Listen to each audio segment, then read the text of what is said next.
경건한 예배를 위하여 마음을 모아주시기 바랍니다. 이제 다 같이 일어나셔서 영과 진리로 주일 예배를 하나님께 드리시겠습니다. 이날은 여호와께서 정하신 것이라 이 날에 우리가 즐거워하고 기뻐하리로다. 여호와여 구하옵나니 이제 구원하소서. 여호와여 우리가 구하옵나니 이제 형통하게 하소서. 아멘.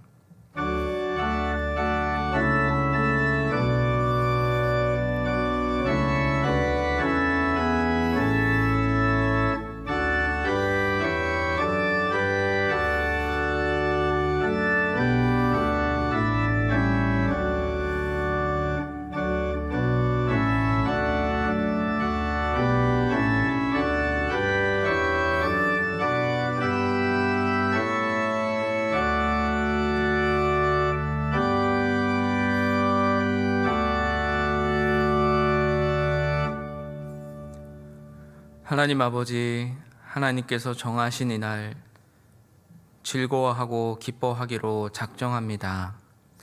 그에 앞서 이 세상과 나 자신에게서 즐거움과 기쁨을 찾으려고 애쓰며 우리의 참된 근원이신 하나님을 기뻐하고 즐거워하지 못한 우리의 죄를 용서하여 주시옵소서. 코로나로 인해 인간의 한계를 보며 두려워 떠는 우리를 불쌍히 여기옵소서. 우리 안에는 구원도 없으며 형통도 없습니다. 간절히 구하오니 우리에게 참된 구원과 형통을 베풀어 주시옵소서. 하나님께서 정하신 이날 예배를 통해 주님을 참으로 기뻐하며 즐거워하고 우리에게 주신 구원과 형통을 누리는 은혜 내려 주시옵소서. 우리를 위한 예배가 아니라 하나님을 위한 예배 드리도록 도와주시옵소서. 예수님의 이름으로 기도드리며 이제 우리 모두 주님께서 가르쳐 주신 기도를 감히 주님의 이름으로 담대히 드리오니 하늘에 계신 우리 아버지여, 이름이 거룩히 여김을 받으시오며 나라의 임하옵시며 뜻이 하늘에서 이룬 것 같이 땅에서도 이루어지이다. 오늘날 우리에게 일용할 양식을 주옵시고 우리가 우리에게 죄 지은 자를 사하여 준 것 같이 우리 죄를 사하여 주옵시고 우리를 시험에 들게 하지 마옵시고 다만 악에서 구하옵소서. 대개 나라와 권세와 영광이 아버지께 영원히 있사옵나이다. 아멘.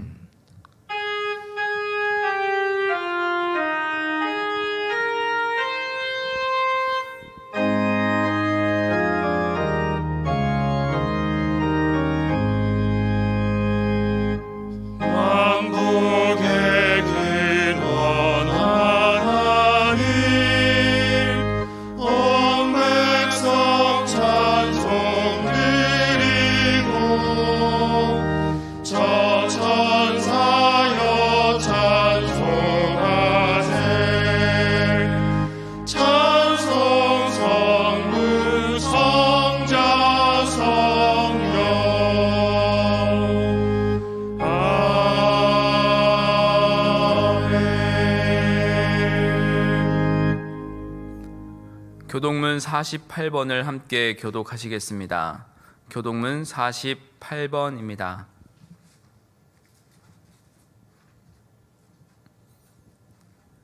하나님이여 내 마음을 정하여 사오니 내가 노래하며 나의 마음을 다하여 찬양하리로다.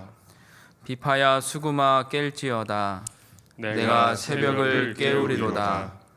여호와여 내가 만민 중에서 주께 감사하고 문 나라 중에서 주를 찬양하오리니 주의 인자하심이 하늘보다 높으시며 주의 진실은 궁창에까지 이르나이다.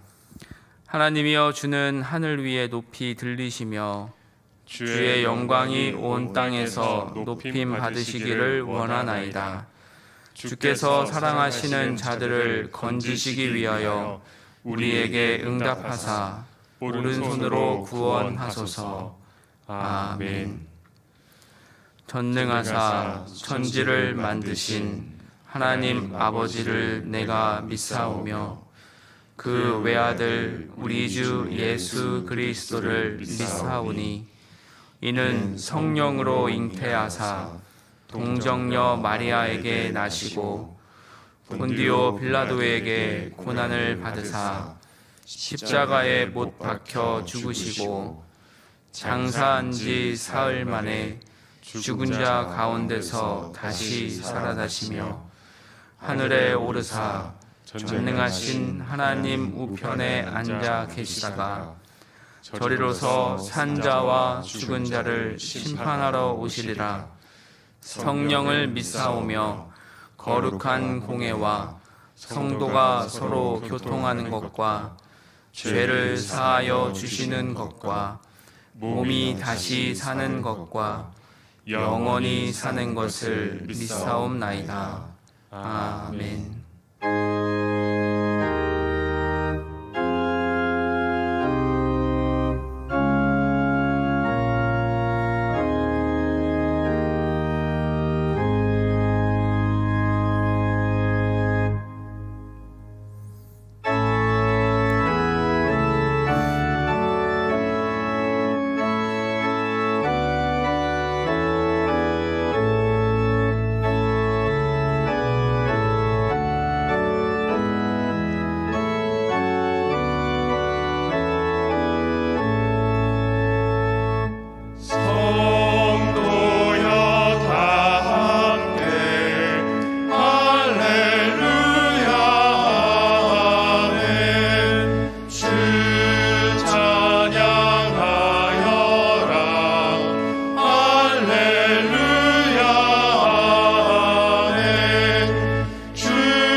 찬송과 영광을 받으시기에 합당하신 주님, 오늘 거룩한 주일에 주님께 찬송과 기도로 예배드리게 도와주시니 감사합니다. 삶의 순간순간마다 주님의 보호하심과 인도하심이 저희를 지금까지 또한 여기까지 이끌어 주셨음을 고백합니다. 주님께서 뜻하신 바 저에게 새로운 생명을 허락하시고 한량없는 은혜로 채워주셨습니다. 또한 많이 참으심과 지극한 사랑으로 언제나 저희를 선한 길로 인도해 주셨습니다. 그러나 주님, 오늘 우리의 모습을 돌이켜볼 때 온통 부끄러운 모습뿐임을 고백합니다. 세상의 헛된 욕망을 쫓는 다름질에 분주하여 정작 주님 말씀 안에서의 평안함이 없었습니다. 이기적인 생각과 행동으로 이웃의 커다란 어려움보다는 언제나 나의 작은 평안을 더 우선시하고 또한 애써 합리화했습니다. 그럼에도 불구하고 자꾸만 쌓여가는 더 큰 외로움과 공허함에 어찌할 바를 몰라 하고 있습니다. 주님, 이제 어리석은 자신을 내려놓고 영원한 생명이고 참된 진리이신 주님께 나아와 마음의 무릎을 꿇습니다. 때묻고 얼룩진 부끄러운 모습으로 지치고 상한 영혼의 갈급함으로 나왔습니다. 주님의 긍휼을 바라오며 감히 주님으로 인해 먹고 마심으로 다시 허기지고 다시 목마르지 않게 하여 주옵소서. 오직 여호와 하나님만을 나의 분깃으로 삼아 주님의 말씀을 지킴으로 주님께서 허락하신 참 평안을 누리게 하옵소서. 하나님 아버지, 세상은 지금 코로나 감염증의 재확산으로 끝모를 두려움과 어려움을 겪고 있습니다. 유례없이 길었던 장마와 폭우로 귀한 생명과 삶의 터전을 잃었던 터에 어려움은 겹으로 이어지고 있습니다. 주님, 저희에게 자비를 베풀어 주시사 고난 중에서도 역사하시는 주님을 바라보게 하옵시고 오직 여호와로 말미암아 더 큰 용기로 일어서게 하여 주옵소서. 온전히 주님의 긍휼하심과 도우심을 믿고 간구합니다. 세상의 그 어떤 고난이나 역경보다 더 큰 주님의 섭리하심과 사랑하심을 믿고 체험하는 귀한 시간들 되게 하여 주옵소서. 15년 전 이곳 양화진 언덕에 주님의 몸된 교회, 우리 100주년 기념교회를 허락하시고 구원의 방주로 삼아주셔서 참으로 감사합니다. 지나온 시간의 산등성이 골짜기마다 주님께서 친히 함께해 주셨던 것처럼 앞으로의 시간이 온전히 주님의 역사하심으로 채워지게 하옵소서. 그리하여 죄악이 넘치고 슬픔이 많은 이 시대에 주님께서 베풀어 주시는 참된 위로와 소망을 담아내는 귀한 교회되게 인도하여 주옵소서. 이 시간 이영란 목사님을 통해서 들려주시는 생명의 말씀이 저희들의 갈급한 심령에 단비로 스며들게 하시사 답답하고 외로웠던 마음이 위로받고 기쁨과 소망으로 변화되길 원합니다. 그리하여 우리들 모두가 각자의 삶의 처소에서 주님의 역사하심의 통로가 되는 진정한 삶의 예배자로 나아가게 하여 주옵소서. 나의 힘이신 여호와, 오직 한 분만이 우리의 주 되심을 마음으로 시인하고 입을 열어 고백할 때 주님께서 베풀어 주신 은혜가 우리의 눈으로 보여지고 손으로 만져지는 복이 되게 하옵소서. 마음을 모두어 찬송과 기도로 예배드립니다. 오직 주님 홀로 영광 받으시기를 바라오며 이 모든 말씀 우리 주 예수 그리스도의 이름으로 기도드립니다. 아멘.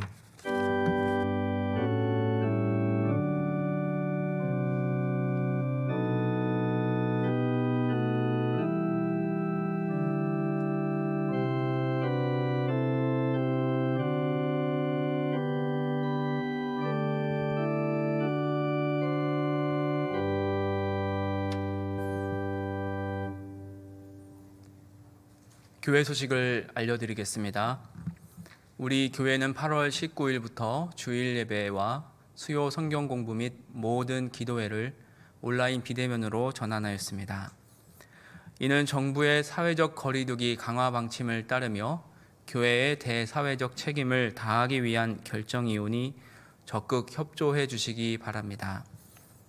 예배를 드리실 때는 평소 주일 예배처럼 경건한 예배를 위한 마음과 옷차림으로 임해 주시기 바랍니다.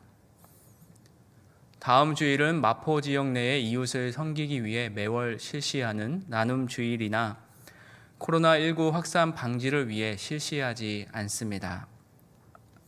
다만 어려운 이웃들을 위해 전달해 오던 물품을 대신하여 상품권을 전달할 예정입니다. 질병 휴직 중이던 김영준 목사님은 9월 1일 화요일부터 사역에 복귀합니다. 다음 주일에 복귀 인사를 하겠습니다. 중보 기도 모임과 금요 기도회를 비대면 온라인으로 재개합니다. 각각 9월 8일 화요일과 9월 11일 금요일부터 홈페이지를 통해 실시간 송출됩니다. 나머지 교회 소식은 홈페이지에 있는 주보를 참고해 주시기 바랍니다.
오늘 우리에게 주시는 하나님 말씀은 마태복음 26장 1절에서 16절 말씀입니다. 신약 성경 45쪽입니다. 마태복음 26장 1절에서 16절 말씀입니다. 제가 봉독하겠습니다. 예수께서 이 말씀을 다 마치시고 제자들에게 이르시되 너희가 아는 바와 같이 이틀이 지나면 유월절이라 인자가 십자가에 못 박히기 위하여 팔리리라 하시더라. 그때에 대제사장들과 백성의 장로들이 가야바라 하는 대제사장의 관정에 모여 예수를 흉계로 잡아 죽이려고 의논하되 말하기를 밀란이 날까 하노니 명절에는 하지 말자 하더라. 예수께서 베다니 나병 환자 시몬의 집에 계실 때에 한 여자가 매우 귀한 향유 한 옥합을 가지고 나와서 식사하시는 예수의 머리에 부으니 제자들이 보고 분개하여 이르되 무슨 의도로 이것을 허비하느냐? 이것을 비싼 값에 팔아 가난한 자들에게 줄 수 있었겠도다 하거늘 예수께서 아시고 그들에게 이르시되 너희가 어찌하여 이 여자를 괴롭게 하느냐? 그가 내게 좋은 일을 하였느니라. 가난한 자들은 항상 너희와 함께 있거니와 나는 항상 함께 있지 아니하리라. 이 여자가 내 몸에 이 향유를 부은 것은 내 장례를 위하여 함이니라. 내가 진실로 너희에게 이르노니 온 천하에 어디서든지 이 복음이 전파되는 곳에서는 이 여자가 행한 일도 말하여 그를 기억하리라 하시니라.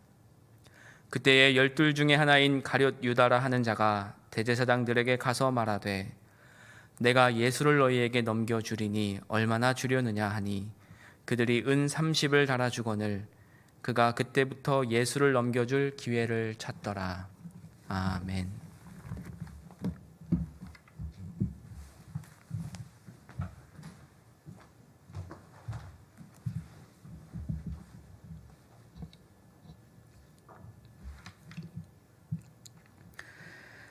만약 주님께서 오늘 마포구 합정동에서 공생애를 시작하시면서 함께할 사람들을 찾으신다면 어떤 사람들을 불러 모으시겠습니까?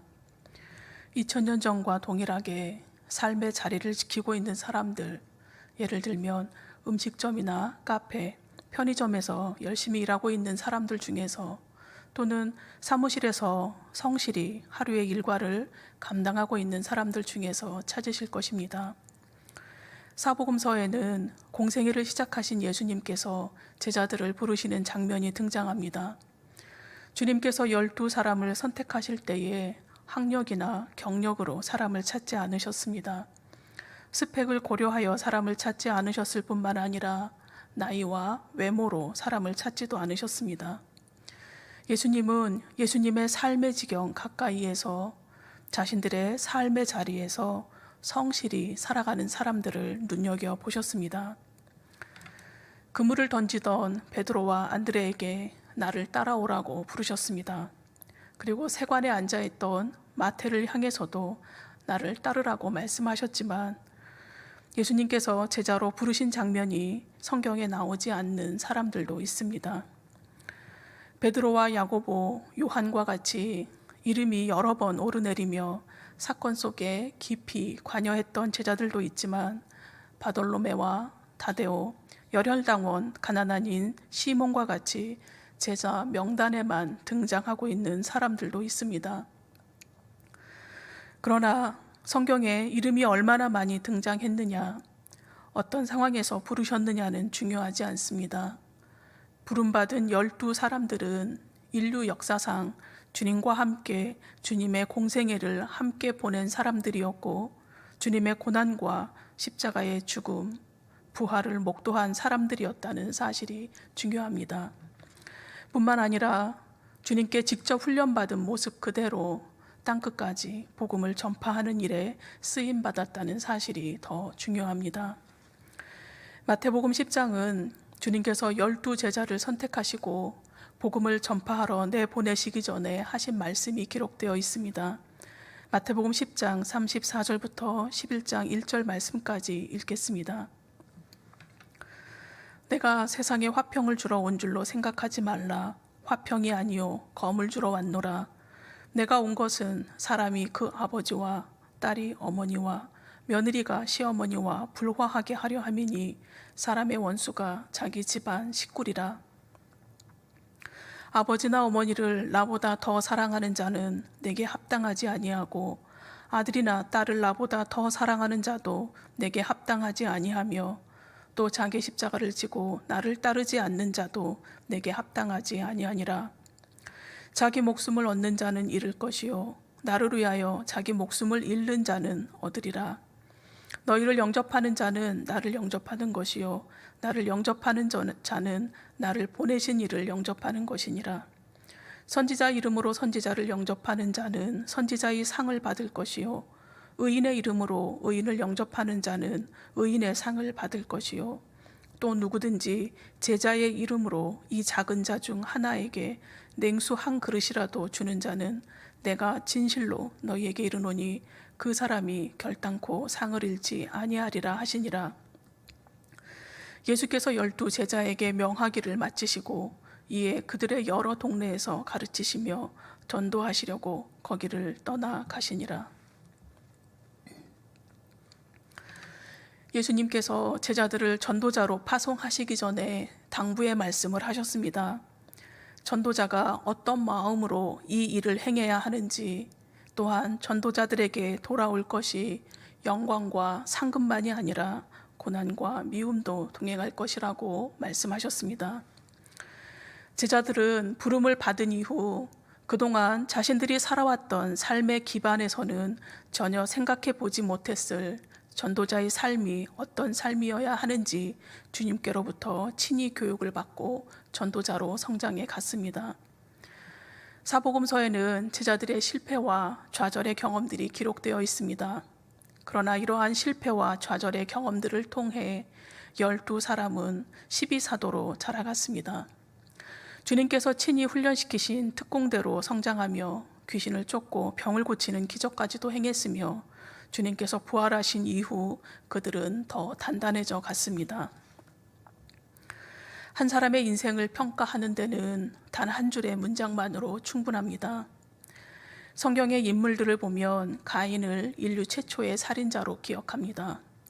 아브라함을 믿음의 조상으로 기억하며 라합은 이방의 기생이었으나 예수님의 족보에 오른 사람으로 기억하고 있습니다. 느헤미야 하면 정치력과 지도력을 겸비한 사람으로 기억하며 예레미야는 눈물의 선지자로, 호세아는 사랑의 선지자로 기억하고 있습니다. 스데반은 최초의 순교자로, 고넬료는 최초로 세례받은 이방인으로 기억합니다. 아굴라와 브리스길라는 한 몸으로 교회를 섬긴 부부로 기억하며 아나니아와 삽비라는 성령을 기만한 부부로 기억하고 있습니다.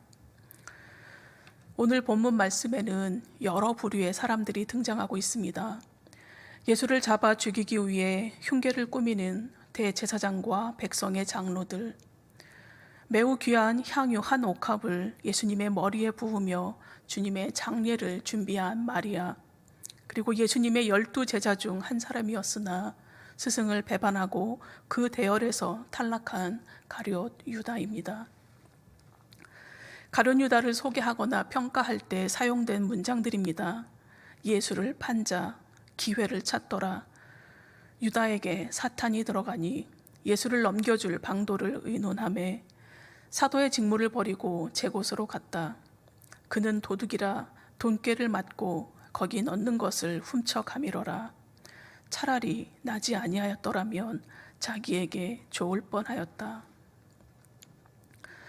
가룟 유다는 예수님과 제자들의 재정을 맡아 관리할 정도로 신임을 받았지만 위선자였고 도둑이었습니다.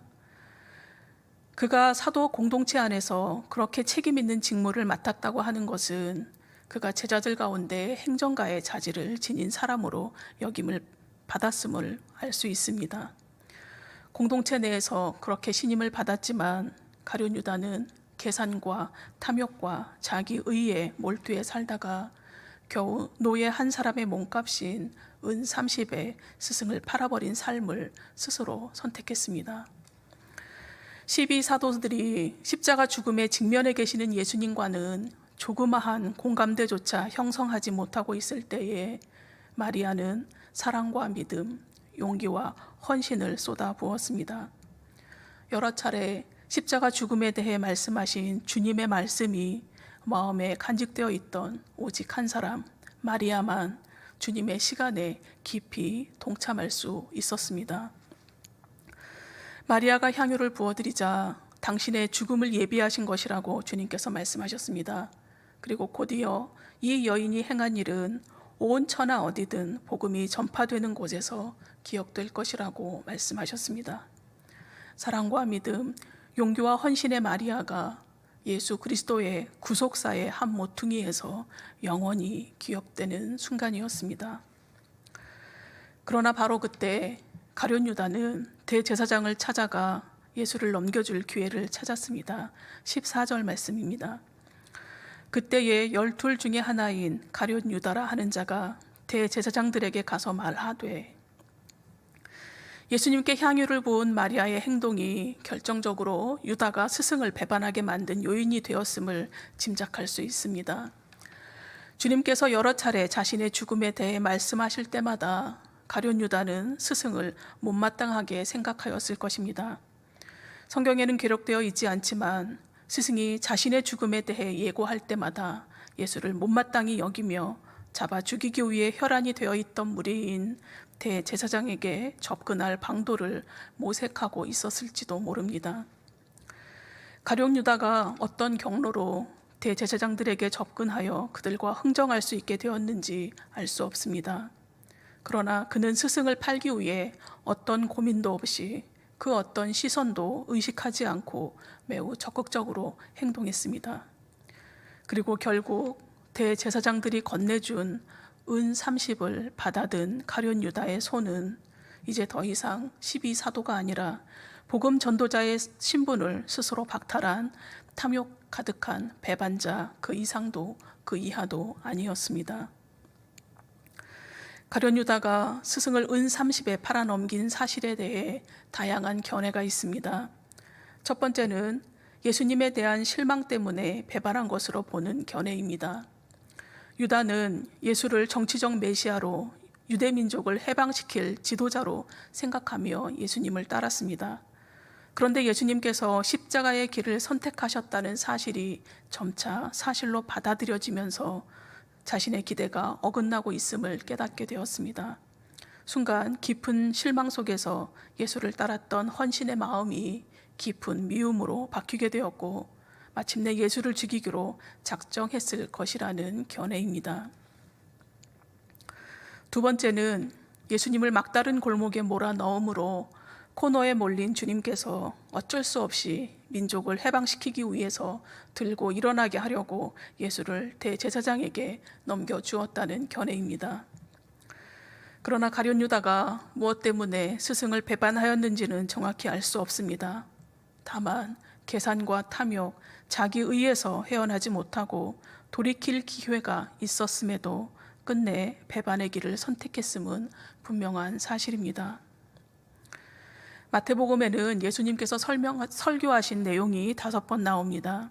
매 설교마다 말씀을 마치셨다는 종결 문구가 쓰였는데 오늘 본문 26장 1절에 마지막 5번째 설교를 마치신 후에 마치시고 앞에 다라는 복수 형태의 수식어가 첨가되어 있습니다. 예수님께서 가르치시는 지상 사역을 완수하시고 마침내 십자가에서 희생당하시는 제사장적 사역으로 발길을 옮기고 계심을 강조하고 있습니다. 유월절은 출애굽 사건과 밀접한 연관이 있습니다. 바로의 압제 아래 신음하던 이스라엘 백성을 구원하시기 위해 패스오버에 은혜를 베푸셨던 하나님께서 이제 독생자를 통해 새로운 패스오버, 새로운 구원의 때를 열어가시기 위해 예수님을 최후의 유월절 어린 양이 되게 하셨습니다. 이스라엘 민족의 가장 큰 축제일인 유월절을 앞두고 주님께서 십자가 죽음이 임박했음을 말씀하신 바로 그때 예수님을 잡아 죽이기 위해 흉계를 꾸미던 대제사장들과 백성의 장로들은 당시의 권력과 기득권을 지닌 위치에 있던 사람들이었습니다. 그리고 그들은 누구보다 율법에 해박한 지식인들이었습니다. 그러나 그들은 율법의 본질보다 율법의 형식을 중시하느라 율법의 완성자이신 예수님을 알아보지 못했습니다. 대제사장은 이스라엘 백성을 대표하는 직책입니다. 제사에 관한 전반 사항을 관할하였으며 대속죄일에 지성소에 들어가 백성의 모든 죄를 속죄하는 의식을 거행하는 임무가 주어졌습니다. 대제사장은 모세의 형 아론으로부터 엘르아살로 계승이 되었고 종신직이었습니다.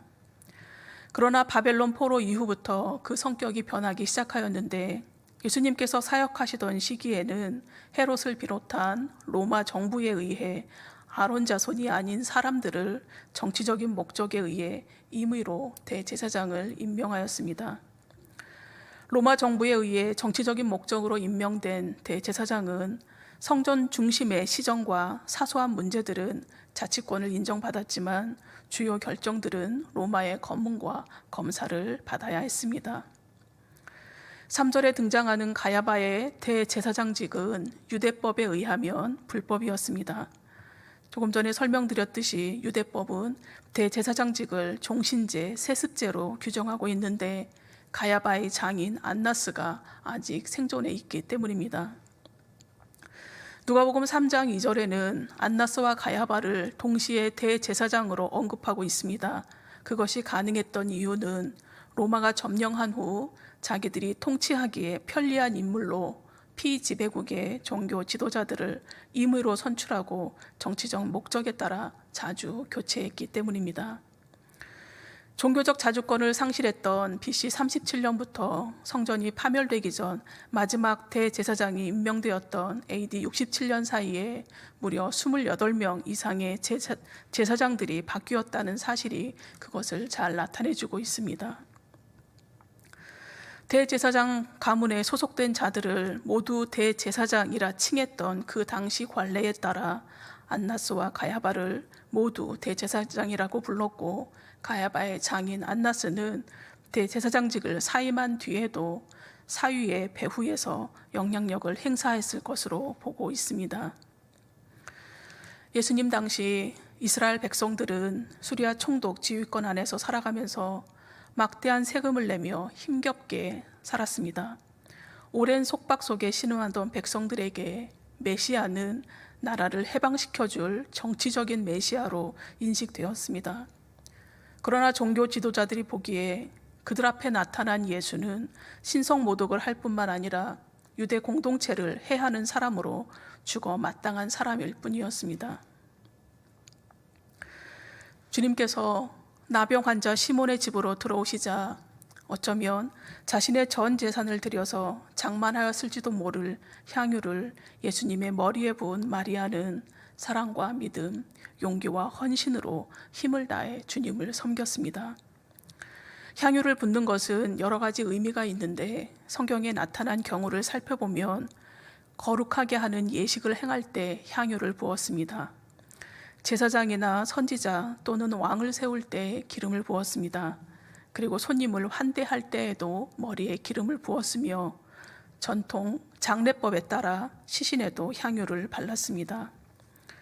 그러나 예수님은 왕이나 사제가 임명받을 때의 화려함이나 축제 분위기가 아니라 베다니의 평범한 집에서 한 여인으로부터 주님을 향한 다함없는 사랑과 헌신의 표로 기름 부음을 받으셨습니다.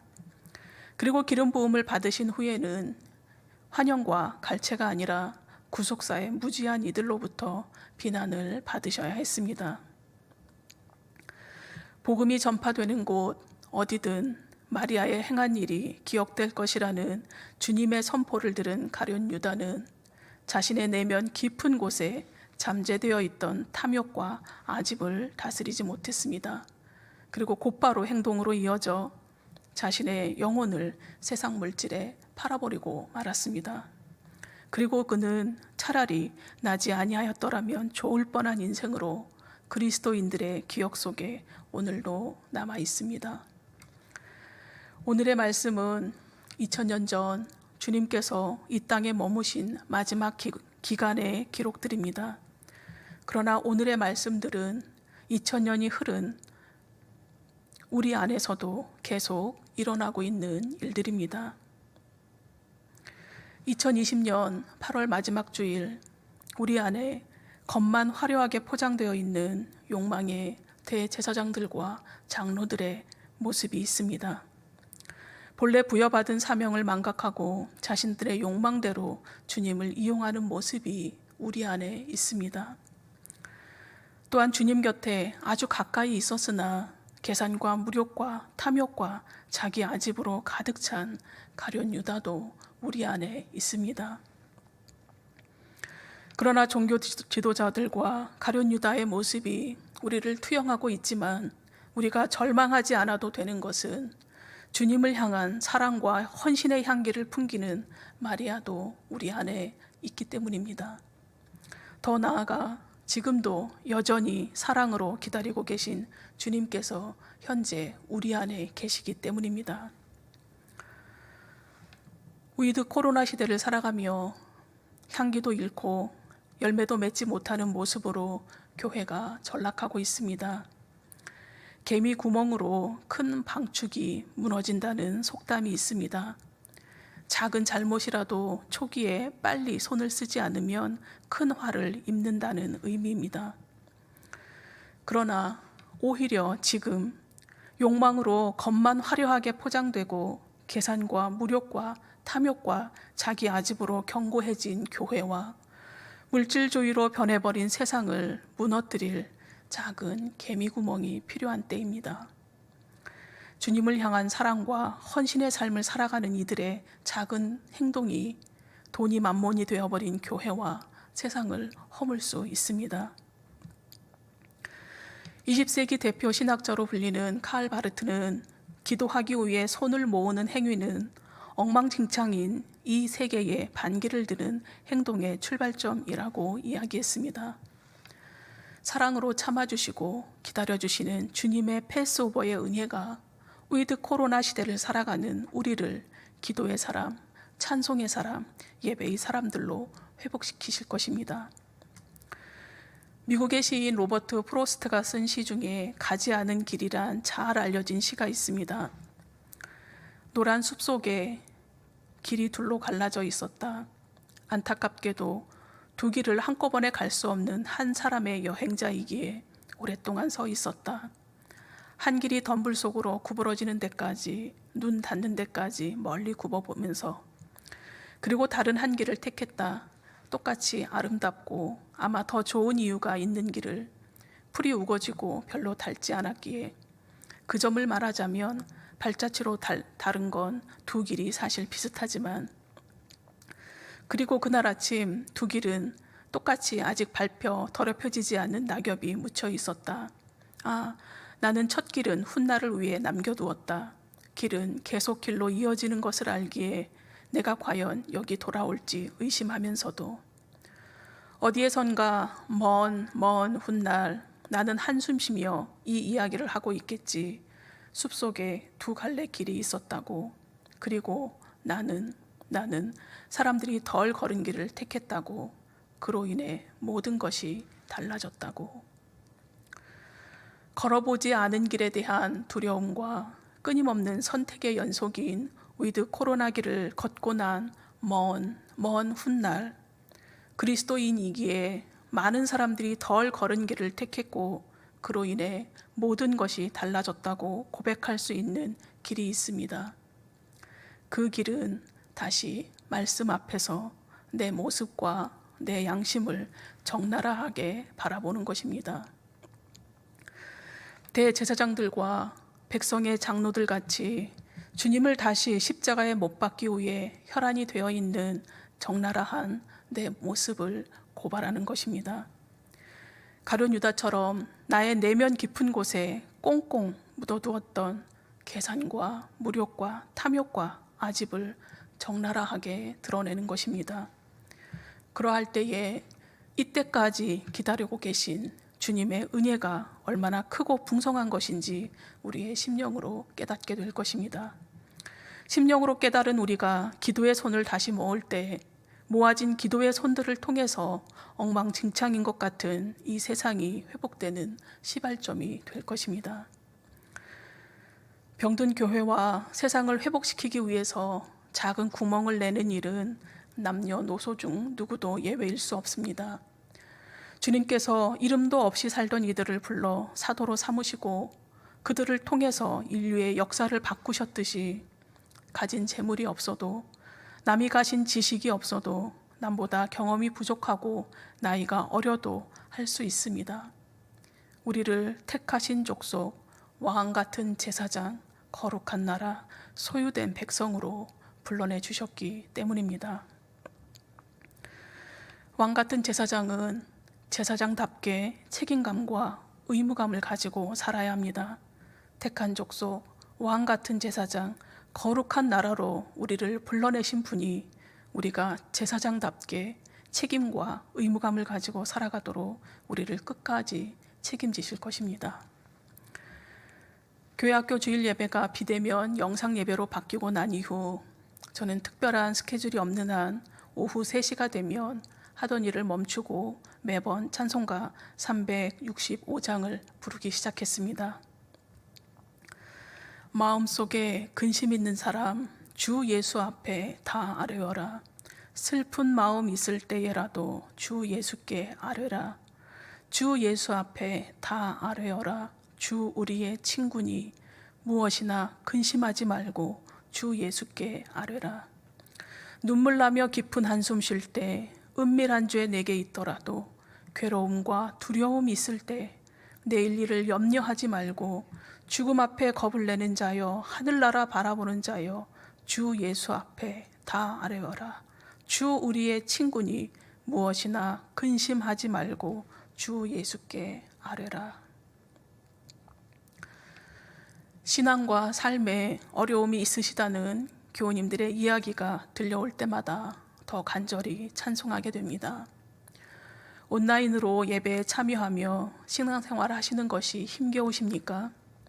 믿음이 약한 배우자나 자녀로 인해 평일보다 주일 아침이 더 절망스러우십니까? 자녀가 어려서 예배에 집중시키기 버거우십니까? 매일 하루에 10분, 아니 5분이라도 온 가족이 함께 찬송 부르는 시간을 정하여서 정돈된 자리에 모여 앉으시면 어떠실까요? 어린 자녀를 두신 가정은 교회학교에서 부르는 찬양을 먼저 부르고 부모님이 사용하시는 찬송가도 자녀에게 가르치며 함께 부르시면 어떨까요? 찬송을 부르다가 말씀을 읽고 기도로 마치면 가정 예배가 됩니다. 설교를 해야 한다는 부담이 있으신 경우 말씀을 대하는 방법은 다양합니다. 성경 말씀을 함께 찾은 후 한 목소리로 읽고 쓰거나 암송할 수 있습니다. 청소년 자녀를 두신 가정은 말씀을 묵상한 후에 묵상 노트에 적거나 묵상한 내용을 가족끼리 나눌 수 있습니다. 또한 성경 퀴즈를 만들어 서로 문제를 내고 답을 맞추며 성경을 알아갈 수 있습니다. 자녀들에게 퀴즈를 만들라고 하면 교회 학교에서 경험했던 기억을 떠올려 풍성한 시간으로 채워갈 수 있을 것입니다.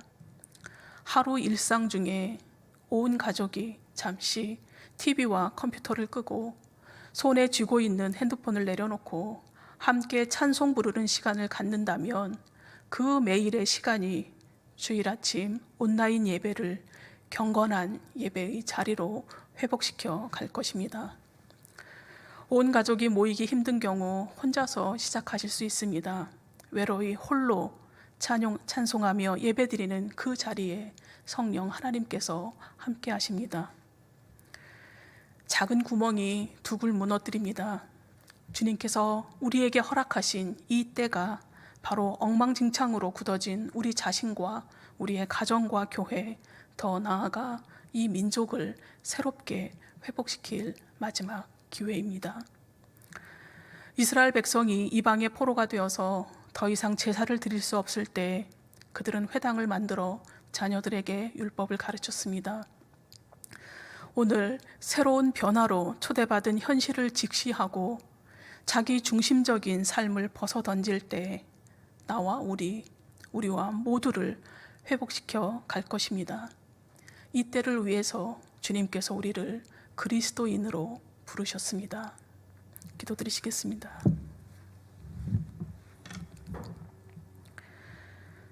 자비하신 하나님, 우리가 살아가는 모든 날들이 불안과 두려움의 연속입니다. 그러나 오늘도 여전히 불안하고 두려워하는 우리와 함께 동행하시며 우리로 제자의 삶을 살도록 은총을 베풀어 주셔서 감사합니다.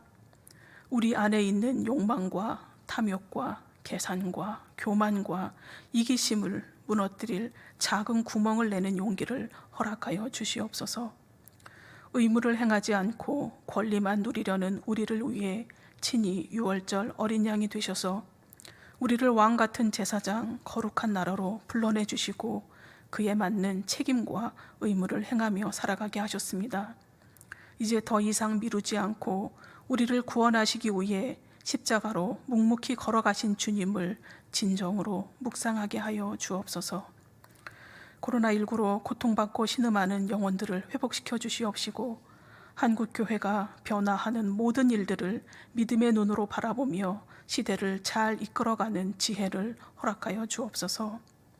우리에게 허락하신 때와 기회가 한없지 않음을 기억하게 하옵시고 오늘도 기도의 자리, 찬송의 자리, 예배의 자리를 지켜가기 위해 수고하고 애쓰는 교우님들의 삶과 가정과 일터에 힘이신 여호와 하나님께서 함께하여 주옵소서. 예수님의 이름으로 기도드립니다. 아멘.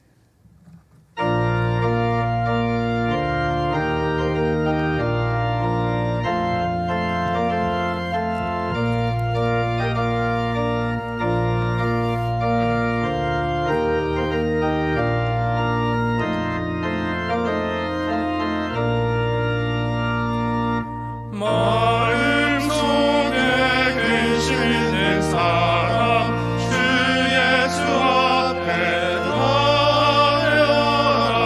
슬픈 마음 있을 때라도 주 예수 대하라.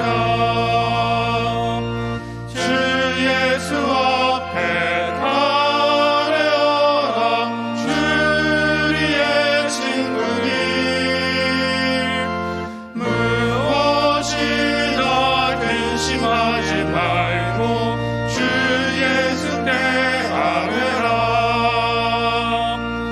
눈물 나며 깊은 한숨 쉴 때 주 예수 앞에 달려라. 은밀한 죄책에 있더라도 주 예수 대하라. 주 예수 앞에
하나님 아버지, 위드 코로나 시대에 우리 깊이 자리 잡고 있던 욕망과 이기심이 여지없이 드러나고 있습니다. 아프고 부끄럽고 수치스럽지만 이것이 우리의 민낯이었음을 인정하고 이 고통 가운데 머물며 하나님만 바라게 하여 주시옵소서. 큰일에 힘쓰고 다른 이들이 다 가는 길에서 성공하고 우쭐하기보다는 일상적인 삶 가운데 작은 구멍을 내며 이 세상이 가지 않는 길을 담대히 가는 우리가 되게 하여 주시옵소서. 그래서 지금까지 우리가 자랑해 온 것들을 가득 담고 있던 방축을 무너뜨려 하나님을 다시 담는 계기로 삼게 하여 주시옵소서. 마리아가 향유를 드린 것과 같이 우리의 마음과 소유를 드립니다. 받아주시고 예수님이 우리를 사랑하신 것처럼 우리를 희생하며 다른 이를 사랑하고 세상을 사랑하며 섬기는 우리 모두 되게 하여 주시옵소서. 예수님의 이름으로 봉헌 기도 드립니다. 아멘. 주위에 계신 분들과 인사를 나누시겠습니다.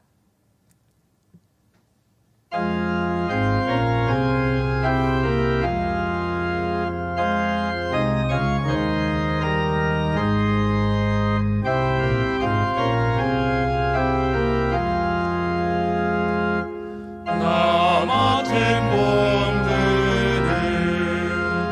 구주를 섬기고 문 영혼 후원 얻도록 잘 인도함이라. 부르심 받들어 내 형제 섬기며 구주의 뜻을 따라서 내 정성 다하리. 주 앞에 모든 일 잘 행하시고 이후에 주님 외올 때 상 받게 하소서. 나 항상 깨어서 늘 기도드리며 내 믿음 변치 않도록 날 도와주소서.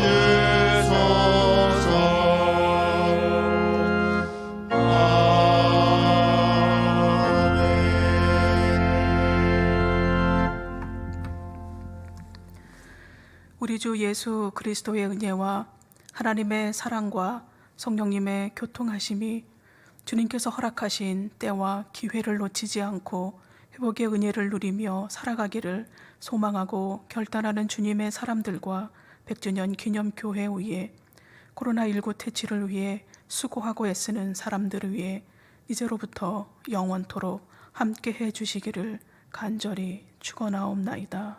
아멘.